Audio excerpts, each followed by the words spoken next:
स्वागत है आपका 4 टीवी न्यूज पर। मैं हूं आपके साथ जोही सिंह। बढ़ते हैं खबरों की ओर। उत्तर प्रदेश के मुख्यमंत्री योगी आदित्यनाथ ने लखनऊ लोक भवन में वन महोत्सव और नदियों के पुनरुद्धार को लेकर एक महत्वपूर्ण बैठक की। इस दौरान मुख्यमंत्री ने अधिकारियों को निर्देश दिए कि प्रदेश में वन क्षेत्र को बढ़ाने और नदियों को फिर से जीवित करने के लिए ठोस कदम उठाए जाएं। बैठक में पर्यावरण संरक्षण से जुड़ी योजनाओं की समीक्षा भी की गई और आने वाले समय में बड़े पैमाने पर पौधारोपण और नदी संरक्षण अभियान चलाने पर भी जोर दिया गया। तो लखनऊ से ये खबर, जहां सीएम योगी आदित्यनाथ ने ये बैठक की है और इस दौरान कई सारी चीजों को लेकर सीएम योगी आदित्यनाथ ने अधिकारियों के साथ बैठक की। कई चीजों को लेकर इस दौरान चर्चा और बातचीत की गई।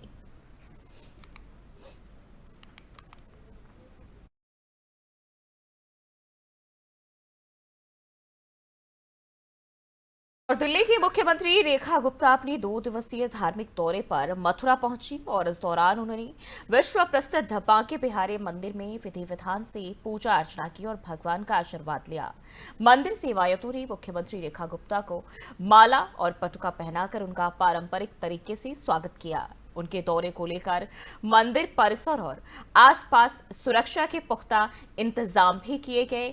मुख्यमंत्री के साथ प्रशासनिक अधिकारी भी इस दौरान मौजूद रहे। तो 2 दिवसीय मथुरा दौरे पर मुख्यमंत्री रेखा गुप्ता, जहां उन्होंने बांके बिहारी के दर्शन किए। मथुरा वृंदावन दौरे पर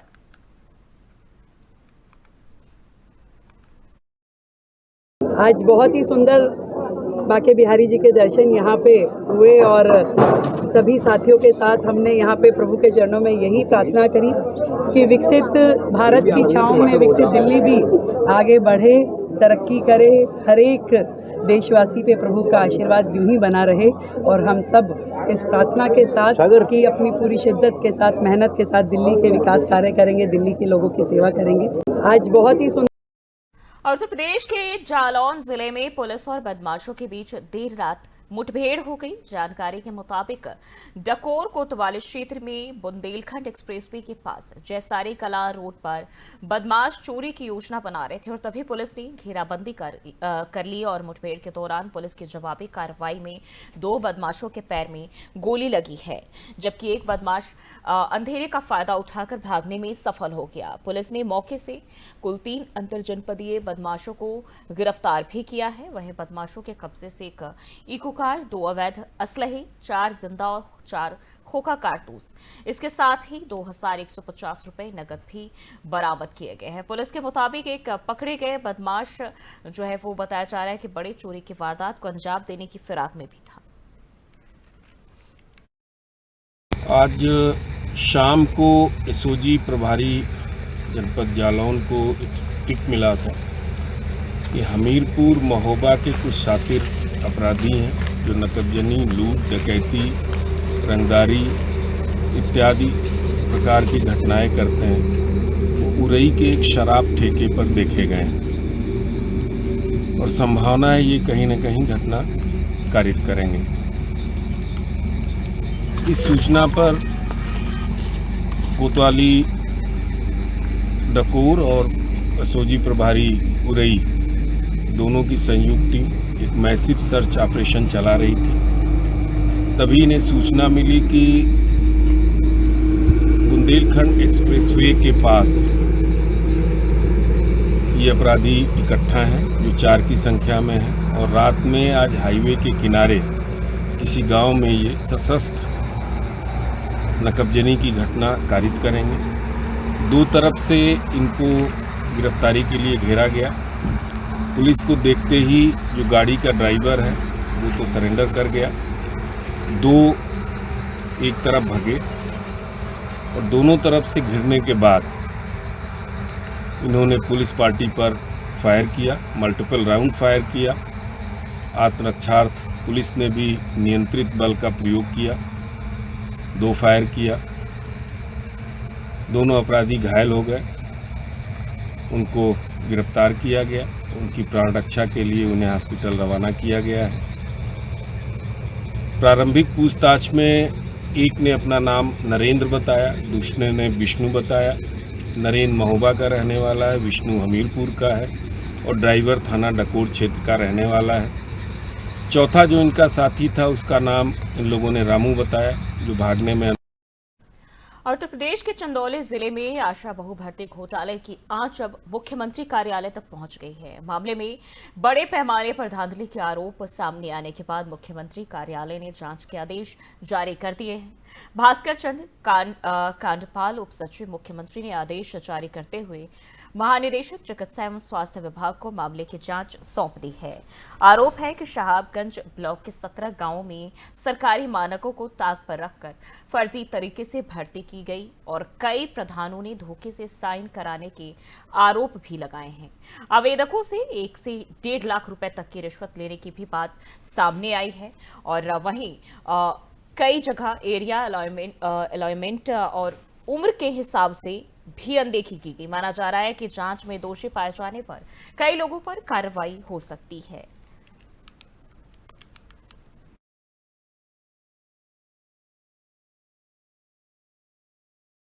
और उत्तर प्रदेश के चित्रकूट जिले में पिछले 24 घंटे से लगातार मूसलाधार बारिश से हालात बिगड़ रहे। सीतापुर कस्बे के राघवपुरी मोहल्ले में नाले का गंदा पानी घरों में घुस गया है, जिससे लोगों का जीना मुहाल हो गया है।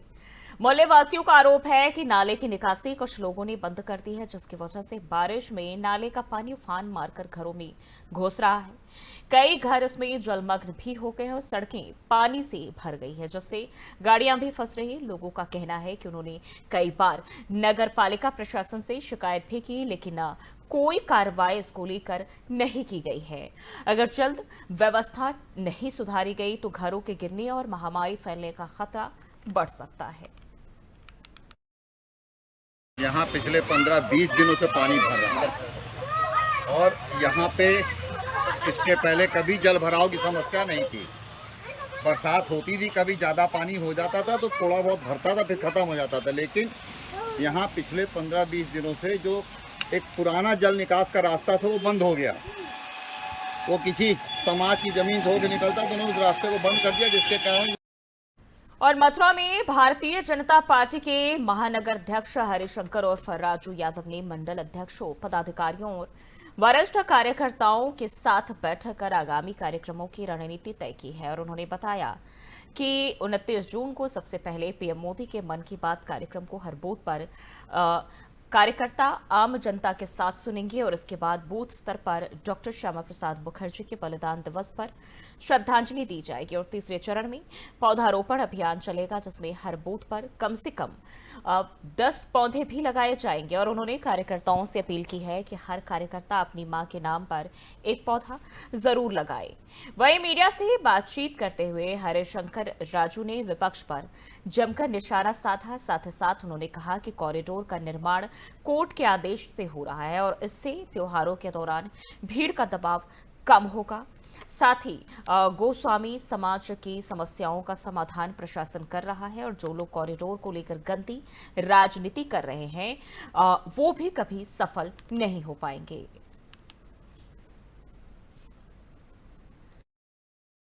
देखिए, सरकार की मंशा है कॉरिडोर बने और उसमें माननीय उच्चतम न्यायालय का दिशा निर्देश है, उनके द्वारा ही निर्णय दिया गया है कि कॉरिडोर बनाया जाए। और उसके साथ साथ आज के समय में कॉरिडोर की वृंदावन में आवश्यकता है। बिहारी जी का कॉरिडोर बने जिससे आने वाले श्रद्धालुओं को बड़ी आसानी से ठाकुर बांके बिहारी जी के दर्शन हो पाएँ।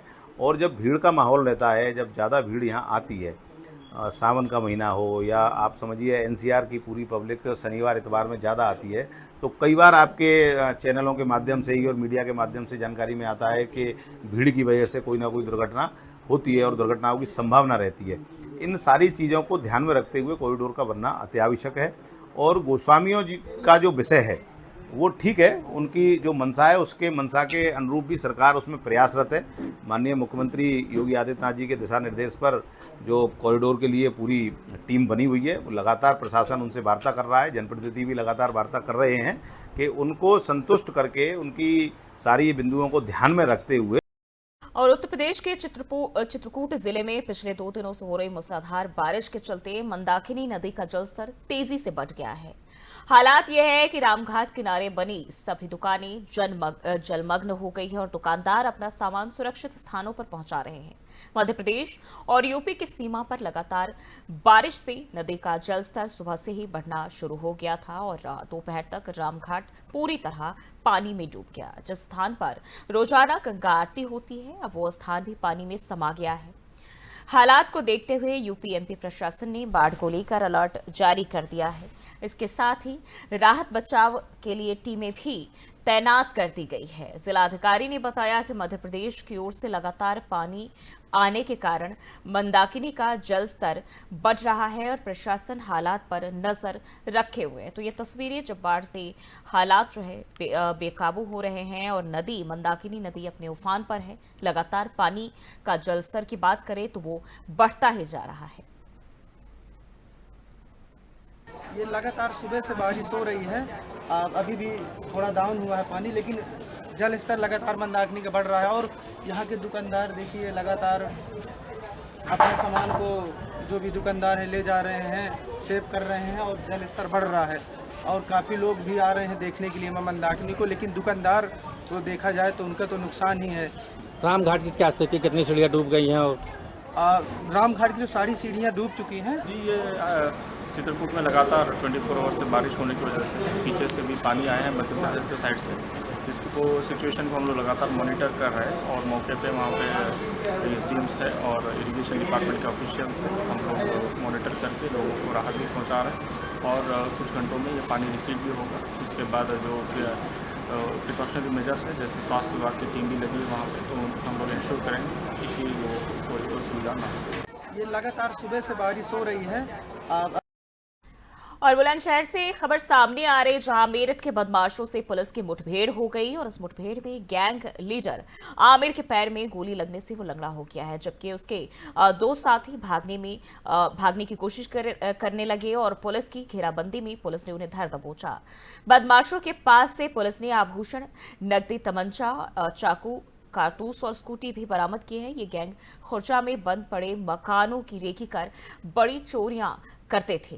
गैंग लीडर आमिर पर हत्या, लूट और रंगदारी जैसे करीब 10 संगीन केस पहले से दर्ज है और तीनों बदमाश अलीगढ़ के पिसावा से स्कूटी पर खुर्जा आ रहे थे और तभी खुर्जा नगर कोतवाली और एसओजी टीम ने फिरोजपुर कट पर इन्हें रोकने की कोशिश की और इस दौरान पुलिस के साथ इन बदमाशों की मुठभेड़ हुई।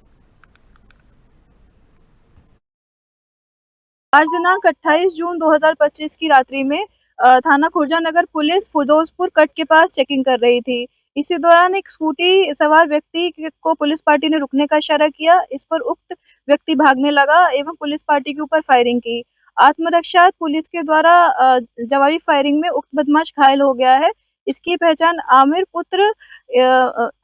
पुत्र तस्लीम निवासी मेरठ के रूप में हुई है। कॉम्बिंग के दौरान इसके 2 अन्य साथी भी गिरफ्तार किए गए हैं, जिनका नाम इरफान पुत्र मुन्नू एवं इरफान पुत्र मोहम्मद शमी निवासी मेरठ के रूप में हुई है। यह शातिर बदमाश है और इनके द्वारा खुर्जा थाना क्षेत्र अंतर्गत बंद घरों में ताला तोड़कर चोरी करने की घटनाएं कारित की गई हैं। आज दिनांक 28 जून 2025 की रात्रि में थाना खुर्जा नगर पुलिस फिरोजपुर कट के पास चेकिंग कर रही थी। इसी दौरान एक स्कूटी सवार व्यक्ति को पुलिस पार्टी ने रुकने का इशारा। और कासगंज से खबर सामने आ रही, जहां पुलिस ने 4 साल की बच्ची से दुष्कर्म के आरोपी को मुठभेड़ के बाद गिरफ्तार कर लिया है। पुलिस, एसओजी और सर्विलांस टीम ने 24 घंटे के भीतर इस आरोपी को पकड़ने में कामयाबी हासिल की है। मुठभेड़ के दौरान आरोपी प्रदीप जोशी ने पुलिस पर जान से मारने की नीयत से फायरिंग भी की, लेकिन पुलिसकर्मी बाल बाल बच गए। जवाबी कार्रवाई में आरोपी के पैर में गोली लग गई, जिसके बाद उसे जिला अस्पताल में भर्ती भी कराया गया। पुलिस ने आरोपी के पास से तमंचा, जिंदा खोखा कारतूस भी बरामद किए हैं और यह मुठभेड़ कासगंज सदर कोतवाली क्षेत्र के नदरई पिकनिक पॉइंट के पास हुई है। कल थाना कासगंज के शांतापुरी मोहल्ले में एक 4 वर्षीय बच्ची के साथ रेप की घटना हुई, जिसमें सूचना मिलने पर तत्काल पुलिस मौके पर पहुंच कार्रवाई करके उसने अभियोग पंजीकृत किया और आरोपी प्रदीप जोशी को तत्परता से तलाश शुरू कर दिया, जिसमें गिरफ्तारी होगी। SHO कासगंज और SOG सर्विलांस की टीम लगी हुई थी। आज मुखबिर की सूचना मिली थी नदरी पुल के पास आरोपी कहीं भागने के फिराक में। सूचना पे तत्काल SHO कासगंज की टीम और SOG सर्विलांस की टीम तक मौके पहुंची और जब इस घेराबंदी की भी शुरू कर दी तो पुलिस को देखते भागना शुरू किया। पुलिस ने जब इसको घेरना शुरू किया तो इसने पुलिस के ऊपर जान से मारने के लिए फायर किया। जवाबी कार्रवाई में पुलिस ने भी बचाव करते हुए फायर किया, जिससे इसके पैर में गोली लगी और ये मुठभेड़ में गिरफ्तार हुआ। कल थाना कासगंज और हमीरपुर से इंसानियत को शर्मसार कर देने वाली तस्वीरें सामने आई, जहां यमुना पुल बंद होने की वजह से एक बेटी को अपनी मां के शव को स्ट्रेचर पर रखकर पुल पार कराना पड़ा। बताया जा रहा है कि महिला को बीमारी के चलते कानपुर रेफर किया गया था, जहां इलाज के दौरान उसकी मौत हो गई। परिजनों ने शव वाहन को पुल पार कराने की इजाजत मांगी, लेकिन मरम्मत के कारण बंद पुल से शव वाहन को निकलने नहीं दिया गया। मजबूरी में बेटे ने 3 लोगों की मदद से स्ट्रेचर पर शव को पुल पार कराया और यह मामला हमीरपुर जिला मुख्यालय NH 34 पर बने यमुना पुल का बताया जा रहा है, जो हर शनिवार और रविवार मरम्मत के चलते बंद रहता है।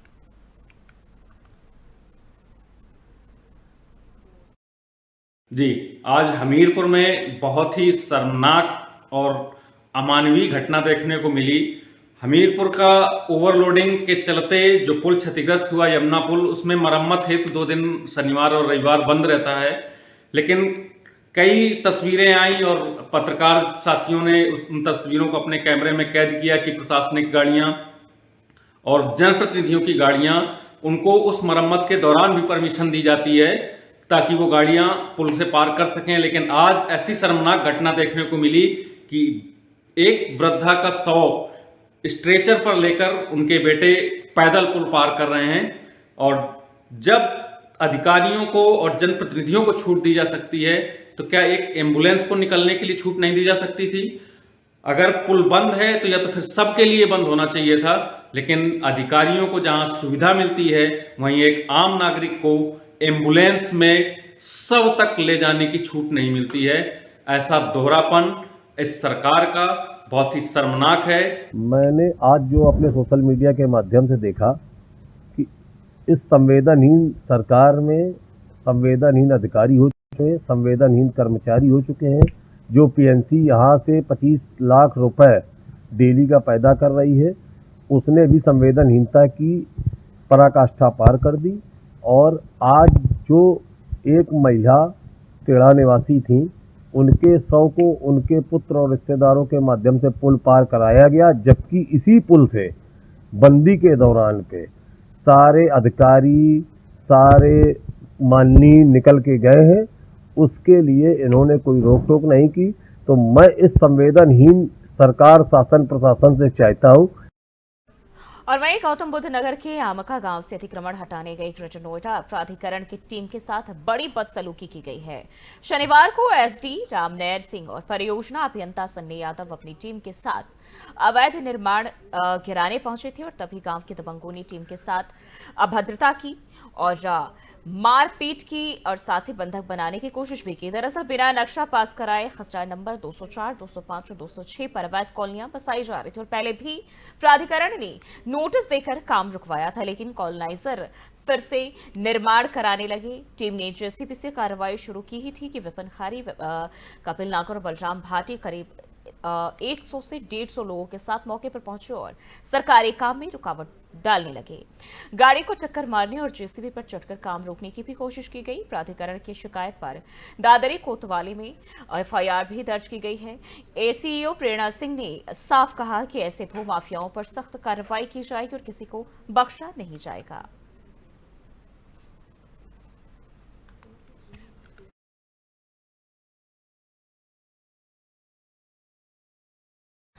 महोबा से चौंकाने वाली तस्वीर सामने आई। शहर कोतवाली इलाके की सुभाष पुलिस चौकी से कुछ कदम की दूरी पर खोआ मंडी में 2 पक्षों के बीच जमकर मारपीट हुई। वायरल वीडियो में लोग एक दूसरे पर लात घूंसी और पत्थर बरसाते दिख रहे हैं।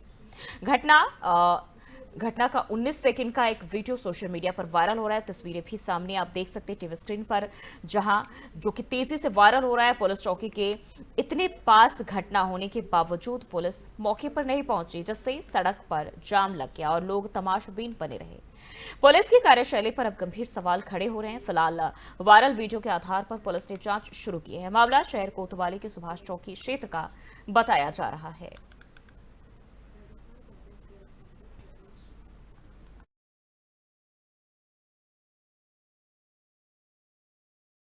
और बिजनौर से नकली शराब कारोबार का बड़ा मामला सामने आया है। थाना हल्दौर क्षेत्र के कस्बा हल्दौर में आबकारी विभाग और हल्दौर पुलिस की संयुक्त कार्रवाई में कंपोजिट दुकान से भारी मात्रा में नकली अंग्रेजी शराब बरामद की गई। इस दुकान पर अलग अलग ब्रांड की नकली शराब बेची जा रही थी। पुलिस ने मौके से 5 आरोपियों को गिरफ्तार किया और नकली शराब के साथ घटना में इस्तेमाल कार भी जब्त की गई है। एसपी सिटी संजीव वाजपेयी ने कहा कि कंपोजिट ठेके का लाइसेंस रद्द करने की कार्रवाई की जाएगी। मुखबिर की सूचना के आधार पर थाना हल्दौर पुलिस व आबकारी विभाग की टीम द्वारा कस्बा झालू में संचालित कंपोजिट शराब के ठेके पर छापा मारा गया। वहां 2 सेल्समैन मिले। उनके कब्जे से भारी मात्रा में अपने से शराब बरामद हुई, जो कि 8 PM के tetra pack, royal Stag, imperial blue और रोमन वोडका के टेट्रा पैक इनमें पैक करके बेचने के लिए तैयार थी। पूछताछ पर ये बात स्पष्ट हुई कि ये नकली अपमिश्रित शराब है, जिसको ये लाके इन जो ब्रांड्स के पैक हैं उनकी बॉटल्स और टेट्रा पैक में भर के इनको असली बनाकर और यूपी के बनाकर लोगों को बेच रहे हैं। इसमें कुछ लोग ऐसे भी मिले हैं जो हरियाणा के हैं, जो कि यूपी में बैन है, लेकिन उस पर भी ये लोग QR कोड लगाकर बेच रहे हैं। साथ ही इनसे भारी मात्रा में ढक्कन, रैपर बरामद हुए हैं तथा नकली QR कोड बरामद हुए हैं। साथ ही कई जरीकैन में भारी मात्रा में अपने से शराब भी बरामद हुई है। पूछताछ पर ये तथ्य सामने आया कि ये जो ठेका है ये झालू में ये मंडावर के मूलचंद का है। उनका एक पुत्र है अरविंद और उसके 2 और साथी हैं। ये मिलकर इस काम को कर रहे हैं। मंडावर क्षेत्र से भी इस संबंध में बरामदगी की गई है। ये 5 अभियुक्त हैं, इनको गिरफ्तार किया गया है। एक ये चीज़ भी सामने आई कि 2 अन्य व्यक्ति हैं, उनके बारे में अभी पूरा स्पष्ट नहीं है। और महोबा से एक डराने वाला वीडियो वायरल हो रहा है। बेला ताल थुरट मार्ग पर बना पुराना पुल तेज बारिश के बाद खतरे की हालत में पहुंच गया है। जलस्तर इतना बढ़ गया है कि पुल के ऊपर से 4 फीट पानी बह रहा है। बावजूद इसके लोग बाइक और ऑटो से पुल पार कर रहे हैं, जिसमें कभी भी बड़ा हादसा हो सकता है। बहाव में पेड़ और मलबा फंसने से दबाव और बढ़ गया है, जिससे पुल के टूटने का खतरा भी बढ़ गया है। कई गांवों का संपर्क भी टूट गया है। स्कूली बच्चों और मरीजों को आने जाने में भारी परेशानी हो रही है। हैरानी की बात यह है कि अब तक प्रशासन मौके पर नहीं पहुंचा, जिससे ग्रामीणों में नाराजगी है। ग्रामीणों ने मलबा हटाने और सुरक्षा के पुख्ता इंतजाम करने की मांग की। मामला कुलपहाड़ तहसील के बेला ताल थुरट मार्ग का बताया जा रहा है।